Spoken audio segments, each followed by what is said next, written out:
اور کوئی جی آپ کا سوال؟ ماشاءاللہ، ویسے زمین اپنی ضرورت کے لیے پڑی ہوئی ہے، دکان ہے ادھر رکھی ہوئی کہ دکان بنائیں گے، 5 سال بھی نہیں بنا سکا، خالی پلاٹ ہے، کوئی زکوٰۃ نہیں۔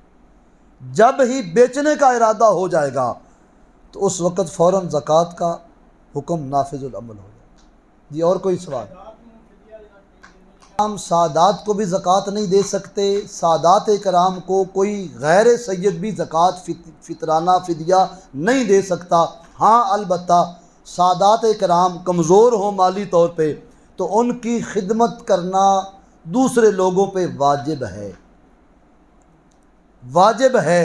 دین اسلام نے کہا کہ سید زادہ ہے کمزور مالی طور پہ اور تیرا کام کاج ٹھیک ہے، زکوٰۃ نہ دیں انہوں، وہ رسول اللہ کا خون ہے، جن کا کلمہ پڑھتا ہے وہ ان کی اولاد ہیں، انہوں زکوٰۃ نہ دیں، پھر کی کراں؟ فرمایا خیرات دے، خیرات جس طرح بچے کو دیتا ہے نا 100 روپیہ، اس طرح سید زادے کا حصہ نکال۔ کہا کہ یہ میرے بچے کا، یہ سید زادے کے بیٹے کا، یہ ان کو زکوٰۃ کا مال نہیں دیا۔ سید زادہ بھی ہو وہ بھی زکوٰۃ دے، یعنی سید بھی سید کو نہیں دے سکتا، ان کا مقام اتنا بلند ہے، ان کی شان اتنی اعلیٰ ہے، انہیں زکوٰۃ نہیں دی۔ اور کوئی سوال؟ کے لیے اس پہ سال گزر گیا، اب اس کی قیمت میں لگا کے اس کا زکوٰۃ ادا کرنا ضروری سمجھوں گا۔ اب ایک سوال میں خود کروں، اس کا جواب دوں کہ سوال یہ ہے کہ میں نے ایک بندے کے سے قرض لینا ہے 10 لاکھ روپیہ، تو میری دکان میں 5 لاکھ کا مال ہے، اب میں زکوٰۃ دیتے ہوئے زکوٰۃ 5 لاکھ کی دوں گا یا 10 لاکھ کی دوں گا، یا 5 وہ بھی 10 ملاؤں گا اس 5 میں، کیا کروں گا؟ سوال سمجھ آیا کہ 15 لاکھ مال کل بن گیا، 5 لاکھ میرے قبضے میں ہے، 10 لاکھ میرے قبضے میں نہیں، وہ 2 4 5 6 دکانداروں جس طرح کاروباری معاملہ ہوتا ہے وہ وہاں پھیلا ہوا ہے۔ مذہب اسلام کہتا ہے کہ 5 لاکھ کی تو فوراً دے گا جو تیرے قبضے میں ہے، جو 10 لاکھ تیرے قبضے میں نہیں، اس کے لیے تجھے 2 رخصتیں اسلام نے دی۔ پہلی رخصت یہ دی کہ اس مال کی زکوٰۃ تو اس کے پہنچنے سے پہلے تھوڑی تھوڑی کر کے ادا کر دے تو تیری ہو جائے گی، اگر نہیں تو نہیں دیتا تو گناہگار نہیں۔ وہ مال 2 سال کے بعد، وہ مال 4 سال کے بعد تیرے پاس جب آ جائے گا، پھر 4 سالوں کی اکٹھی زکوٰۃ دینا ہوگی، تو وہ مشکل کام بن جائے گا۔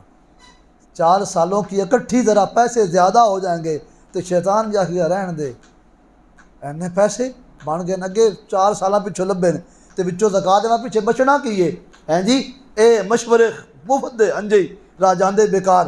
اس واسطے اسلام نے کہا کہ تو اس مال زکوٰۃ کی زکوٰۃ، اس مال قرض کی زکوٰۃ دیتا رہے۔ پھر پوچھا اسلام سے کہ اگر وہ مال ملتے ہی نہیں، وہ بندہ ایسا تکڑا ہے کہ جواب للہ میرے کو لینا دے، وہ ضائع ہو گیا، اب کیا بنے گا؟ تو فرمایا تیرے رب کے اکاؤنٹ میں ضائع نہیں ہوگا، جو رب کی بارگاہ میں دیا ہے نا وہ ضائع نہیں، اللہ اس کا تجھے بہتر صلہ عطا فرما دے۔ ہم نے تجربہ کیا کہ حضرت سیدنا عمر بن خطاب فاروق اعظم فرماتے ہیں جو بندوں کا مال تلف ہوتا ہے، تلف کا معنی نقصان ہوتا ہے، حضرت فاروق اعظم مولا علی حیدر کرار فرماتے ہیں ہم نے اکثر دیکھا ہے اس کا سبب یہ ہے کہ زکوٰۃ پوری ادا نہ کرنے کی وجہ سے ہوتا ہے۔ حساب کرن لگیاں سخت انچی ٹیپ نپ لئی نا وہ مال اور ہی ہوئے، تھوڑا جا پرا نہ ہوئے، تکڑی دا وٹا تھوڑا جا گھٹ کر لیا، میرے حالی روے چوانی ہیں جی۔ جو صحیح زکوٰۃ ادا نہیں کرتے ان کا مال ضائع ہو جاتا ہے، اور جو ضائع ہوتا ہے وہ سبب یہ ہے کہ انہوں نے زکوٰۃ میں گڑبڑ کر دی۔ جو بندہ زکوٰۃ میں گڑبڑ نہ کرے اس کا مال ضائع نہیں ہوتا، حلال کا مال ہو فرشتے پہرے دار بن کے رہتے، نہیں ضائع ہوتا۔ اگر خدا نہ خواستہ چور ڈاکو آ بھی جائیں وہ لوٹ بھی لیں، وہ مال واپس مل جاتا ہے۔ زکوٰۃ ٹھیک ہو، مال پاک ہو، سوال ہی پیدا نہیں ہوتا کہ وہ ضائع ہو جائے۔ اللہ ضائع ہونے دیتا ہے؟ وہ نہیں ہونے دیتا۔